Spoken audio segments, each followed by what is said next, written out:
Hola amigos, os confieso que estaba buscando arriba en la biblioteca un libro muy especial, Interceptarlo sin disparar, de Renato Vesco. Digamos que se incursionó en los escarceos entre cazas militares y objetos de procedencia desconocida. Y no lo he encontrado, lo encontraré, pero no lo he encontrado ahí. En la parte de arriba miles de libros, mucho sobre el tema ovni y no ha sido fácil. Este fue un primer paso pionero en contarnos historias. Recuerdan la de Thomas Mantel, seguro que los más seguidores sí. Nos llegó, incluso yo siendo un niño, como la historia de un hombre que persigue en su avión de combate a un objeto y acabará muriendo prácticamente abrasado y accidentado, provocado todo eso por los efluvios de alguna manera o la energía de ese ovni. Luego todos estos casos fueron muy polémicos y la polémica no se puede nunca despegar del fenómeno. Nunca sabremos quizá la auténtica verdad. Pero a lo largo de mi trayectoria he podido entrevistar a muchos pilotos de combate que los han visto, a unos pocos que incluso digamos que tuvieron que pulsar el botón del misil. Y eso ya es otra cuestión. Sin duda, uno de los más alucinantes es el que se produce en los cielos del Perú con un avión de combate Sukhoi. La persona llegó a disparar 28 proyectiles. 28 proyectiles contra un ovni. Y celebrando este 1.000.000 de suscriptores, con estos dosieres Milenio que merecen mucho la pena y que es una fiesta compartida entre todos, ¿cómo olvidarme yo de ese hombre que cara a cara, quizá con un objeto de otro mundo, tuvo la sangre fría y se vio en tanto peligro que pulsó 28 veces el botón de disparo? Espero que lo disfrutéis.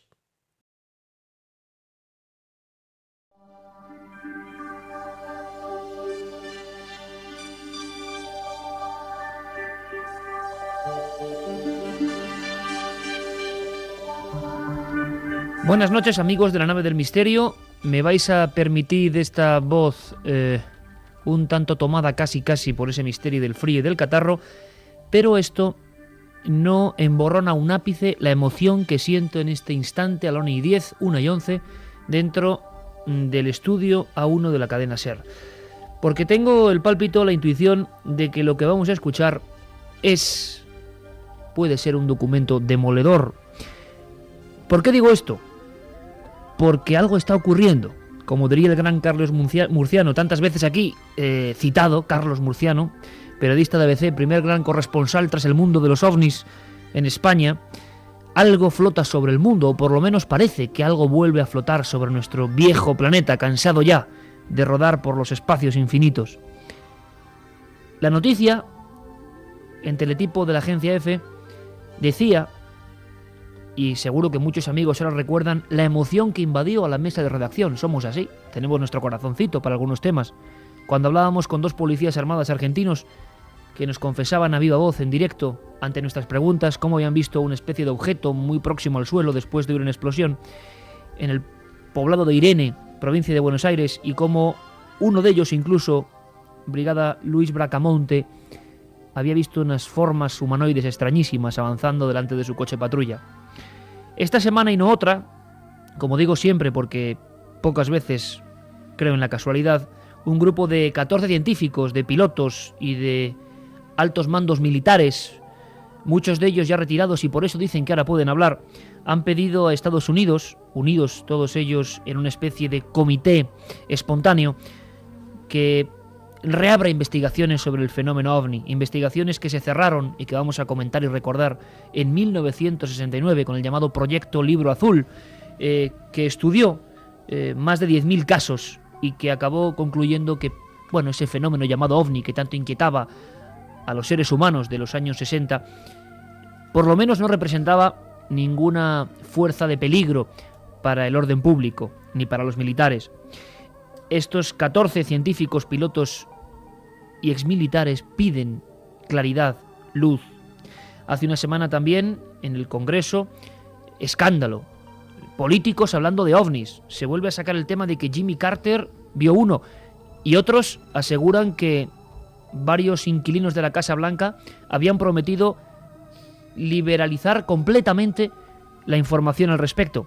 Luego no lo cumplieron, o no de la forma que habían dicho anteriormente. Pero todo esto pasa a un segundo nivel cuando a estas horas vais a poder escuchar algo que yo creo que a mí me sobrecoge, desde luego. Doy un par de pinceladas. Uno de esos exmilitares, uno de esos hombres, de esas 14 personas que han pedido en un comunicado a nivel mundial esa claridad sobre el fenómeno OVNI, siempre olvidado, siempre recluido, digamos, entre los temas de tercera, los que ya no inquietan al ser humano, los que son tan lejanos que parece que ya no hay respuestas plausibles y por eso, bueno, los vamos dejando en el cajón de los recuerdos.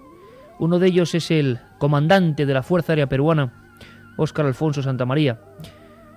Al parecer, este hombre, una mañana, en 1980, sobre la vertical de la base aérea militar de La Joya, en Arequipa, observó algo esférico.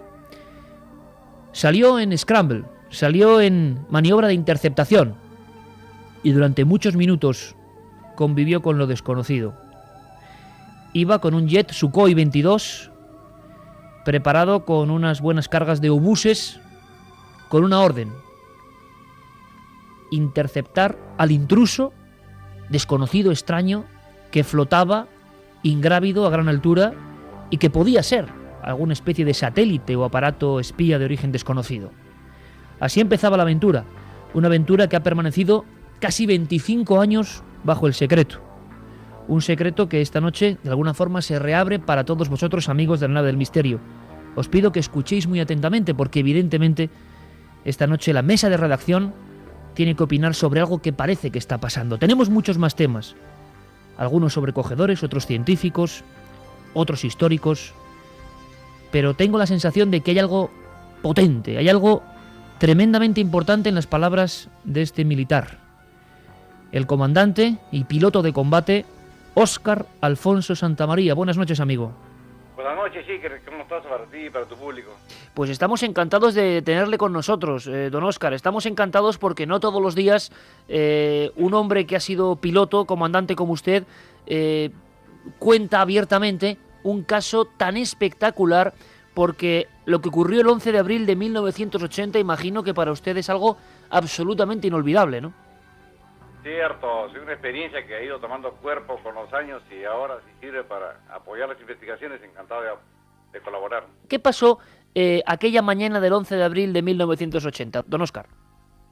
Mira, eran las 7:15 de la mañana en la base aérea de La Joya, que está como a 70 kilómetros de la ciudad de Arequipa, y los 1.800 hombres que estaban formados para empezar el día de trabajo observaron al final de la pista, como a 5 o 6 kilómetros desde su posición, un objeto que brillaba por efecto del sol de la mañana, y no era pues, un objeto conocido, autorizado por nosotros, y el comando de la unidad dio la orden, ¿no?, que salga un avión y lo destruya antes de que se acerquen, como si fuera, lo tomamos como un elemento de espionaje, ya que estaba en zona prohibida y sin permiso de la gente de la base.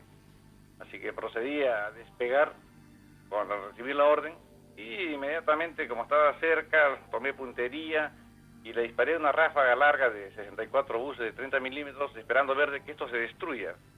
Pero para sorpresa mía fue de que el objeto seguía intacto después de haber sobrepasado toda la ráfaga, y más bien inmediatamente empezó un ascenso y un alejamiento de la base.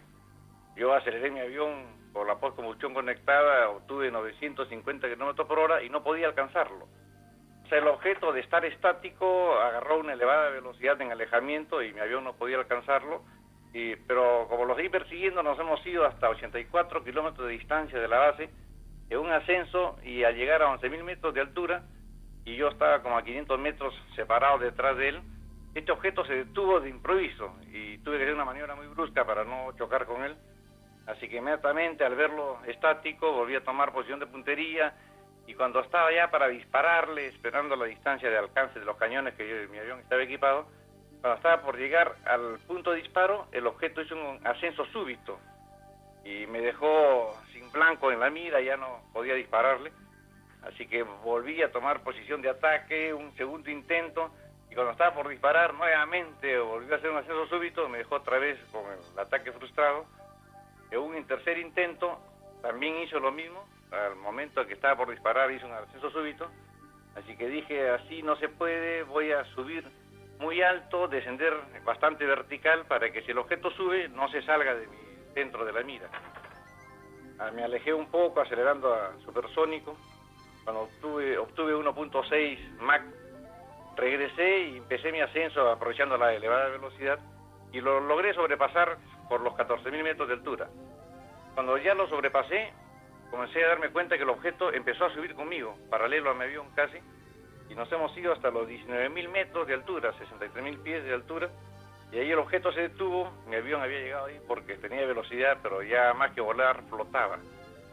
En esos entonces también se me encendió la luz de bajo nivel de combustible por el tiempo que había estado con la combustión conectada, y al saber que ya no tenía capacidad de ataque, ya hice un acercamiento para ver contra qué había estado yo combatiendo, y ahí vino la sorpresa, ¿no? Que al observarlo era un objeto similar a un globo, una cúpula pavonada, crema. En total tenía como 10 metros de altura y unos 10 metros de ancho, y una base ancha de metal que hacía que brille con el sol. Y al observarlo mejor, no tenía pues ventanas, toberas, antenas, ninguna de las características que usan las aeronaves para poder desplazarse. Así que ahí fue la sorpresa de saber que era un objeto no conocido en nuestro medio. Regresada a la base, todavía lo seguíamos observando a la distancia y en la altura, brillando por el sol. Y en el debriefing, el comentario después del vuelo con todos los involucrados, la gente de radares me decía, mira, ve, en el radar sale tu avión dando vueltas, pero no había eco del objeto que tú perseguías. Pero salíamos de la cabina de mirar al cielo, se veía la estela blanca de tu avión por la altura y al objeto brillando. Y preguntándoles a la gente que había estado lejos de la base y cerca al objeto, me decían por abajo parecía una superficie metálica como una lata de leche, ¿no? Y nada más, pues sí, estático, y de ahí se alejó violentamente. Comandante, ¿y usted qué sentía en ese momento? Usted es era una persona muy experimentada, un piloto de combate no es cualquiera cosa, y usted en ese momento, en la altura, en la compañía de ese objeto misterioso, ¿qué sintió por dentro, comandante? Bueno, durante toda la maniobra de ataque que yo tenía la potencia y la iniciativa, estaba tranquilo y pues, deseoso de cumplir con la misión asignada, ¿no? Entonces calculando, mirando, tratando de buscar la mejor estrategia de lograr el objetivo de destruirlo. Pero cuando ya no tenía capacidad de ataque y me di cuenta que efectivamente no era un objeto conocido como aeronave de vuelo, ahí sí hubo el temor inicial de decir, uy, ¿y ahora qué hago, no? Y como tenía que darle la espalda para regresar, había el temor de que ojalá que no se le ocurra atacarme. Comandante, ningún objeto terrestre conocido, vamos a decirlo así, por utilizar palabras más o menos precisas, hubiera resistido esa ráfaga de 64 proyectiles que usted envió. No, ni hablar, no, o sea, son proyectiles de 30 milímetros como una botella de gaseosa y alto poder destructivo. Y lo más notorio de esto es que estando casi estático sobre la base, agarró velocidad de cerca de 1.000 kilómetros por hora y sin ningún sistema de propulsión a la vista, ¿no? Hemos escuchado muchas veces, comandante, en tantos y tantos casos de ovnis apasionantes con testigos de élite como usted, eso de los cambios vertiginosos de velocidad, y los que saben del aire, como es su caso, aseguran que eso es lo realmente extraño, ¿no? Esa capacidad de acelerar en ángulo recto. Eso usted lo vio con sus propios ojos, ¿no? De 0 a 1000 en nada, en un abrir y cerrar de ojos. Claro, por eso yo estaba en un descenso de ataque y empezó su escapada rápidamente, como digo, aceleré y no podía alcanzarlo, ¿no? Y tuvo problemas. Y otra violación de la aerodinámica, que es la ley que regula los vuelos, es de que estando a elevada velocidad se detuvo en seco sin mayor inercia de frenado, ¿no? Pararse en seco es otra de las características que hacen de ese objeto algo muy diferente, por ejemplo, a la tecnología que tenemos hoy. Estamos hablando de un encuentro que ocurrió, comandante, hace 27 años. Pero hoy, ¿tendríamos objetos capaces de hacer eso o tampoco? Hasta lo que yo conozco, no. Comandante, después, cuando usted desciende, ¿cómo se tomó el ámbito de la Fuerza Aérea Peruana de reconocido prestigio el hecho de que haya un ovni sobre una base suya? ¿Se redacta un informe? ¿Comienza el proceso del secreto? ¿Se le recomienda a usted no hablar? ¿Qué ocurrió? Bueno, en la conclusión de la conversación después del vuelo que tuvimos todos los involucrados era de que un objeto sin mayor control, permiso nuestro, había ingresado a zona restringida, se lo logró retirar de la zona de reserva nuestra y total no había ocurrido mayor daños colaterales, correcto, y para evitar la presencia de gente curiosa, periodistas, investigadores que pudieran ahí sí ingresar a la base y descubrir algunos de nuestros secretos, se dio la orden de que nos quedamos en silencio y que aquí no pasaba nada y nadie hablaba nada, ¿no? Y así nos hemos pasado los años hasta el año 2002 en que me autorizaron a hablar sobre este tema cuando ya la Fuerza Aérea había creado la oficina para investigarlo. Comandante, y a nivel muy personal, ¿usted qué le dicta el corazón o qué cree que era aquello que estuvo delante de su avión, de su carlinga? ¿Era un objeto confeccionado por seres terrestres a nivel de espionaje o cree que era algo mucho más prodigioso? No, después del evento nos reunimos con el personal de inteligencia nuestro en la Fuerza Aérea y revisamos todos los posibles artefactos que hayan podido hacer las maniobras que hizo este objeto y ninguno había conocido nuestro catálogo, ¿no? Y se quedó pues como lo que llaman objeto volador no identificado, por lo que no había forma de encontrar un símil o algo que pueda realizar maniobras sin tener un sistema de propulsión o de sustentación. ¿Usted cree que podía ser una aeronave de otro mundo, procedente de otros territorios lejanos fuera de nuestro planeta? No, yo sí, convencido de que esa tecnología al menos no era conocida de su uso en la Tierra, o sea, podía ser de cualquier otro sitio, de repente alguien en la Tierra tiene esa tecnología y no la está dejando ver, ¿no? ¿Será usted de los pocos terrestres, comandante don Óscar Alfonso Santamaría, que haya disparado a un objeto de estas características? No hay muchos casos en el mundo, ¿no? Hasta ahora creo que sí. Pero desde luego tampoco... Tuvimos la experiencia con un general de Irán, el general Jafari, que también él persiguió un ovni similar a mi situación, ¿no? Él tenía que llegar a cierta distancia para lanzar sus misiles, que ya estaba así traqueado en su sistema de radar del avión, pero cuando le faltaban 2 millas para llegar a la distancia, el objeto daba un salto de alejamiento que volvía a tener que acercarse, y cuando estaba cerca para lanzar los misiles volvía a alejarse y no podía. Hasta en un momento logró acercarse más y cuando quiso disparar se le bloquearon todos los sistemas de armas y se anularon, no pudo realizar ningún disparo, ¿no? ¿Qué le diría usted a todas esas personas que afirman que, no sé, que los ovnis son solamente alucinaciones o objetos perfectamente identificables? Un piloto de combate, como es su caso, una persona que ha pasado gran parte de su vida en los cielos, ¿qué siente cuando alguien, digamos, de alguna forma quiere ridiculizar a los testigos de ovnis? Mira, una respuesta simple de que por la profesión que desempeñamos, todo piloto de combate en cualquier fuerza aérea del mundo se entrena justamente en eso, en combatir con objetos en el espacio aéreo. O sea, y uno desconoce las características aerodinámicas, sus desplazamientos, intuye sus movimientos, ya se entrena a trabajar en el ataque con 3 tipos de objetos o para acercarse, alejarse, escoltarlo. Entonces la posibilidad de equivocarnos es bien remota. Y adicional, en mi caso, hay un reporte del Ministerio de Defensa de Estados Unidos que da cuenta de que en La Joya, en tal día, en tal fecha, salió un avión a disparar contra un objeto no identificado y que además, a pesar de que disparó, no logró el efecto deseado, ¿no? O sea, hay un reporte más o menos ya no tanto de nuestra Fuerza Aérea, sino también del apoyo de Estados Unidos que reconoce el suceso. Y hablando de Estados Unidos, comandante, ¿cuántos casos como el suyo, parecidos, nunca se conocerán por el miedo, por el secreto que todavía sigue envolviendo esta materia de los ovnis? Bueno, los comentarios es que bastante gente ha tenido avistamiento, no necesariamente militar, ¿no? Los aviones de transporte, de comerciales, también registran bastante estas informaciones.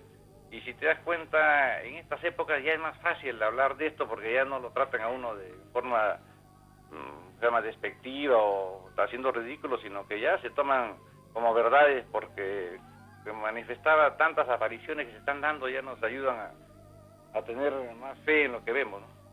Pues, comandante Óscar Alfonso Santamaría, que aquella mañana del 11 de abril de 1980, sobre la vertical de la base aérea de La Joya, en Arequipa, en el Perú, un país que queremos, un país lleno de misterio, usted sin duda es un hombre valiente y estoy seguro que sus palabras, por lo menos aquí en España, van a ser muy escuchadas y a altos niveles, porque muchísimos militares, pilotos, se sentirán identificados. Ojalá muchos puedan contar, animándose con sus propios testimonios, con lo que han escuchado ahora, sus propias experiencias, porque desde luego aquí todavía sigue habiendo un gran manto de silencio. Ojalá la iniciativa que han hecho un grupo de expertos, entre ellos usted, pues pueda darnos más luz, ¿no?, sobre este fenómeno apasionante y que sigue vigilándonos como si algo flotase sobre el mundo.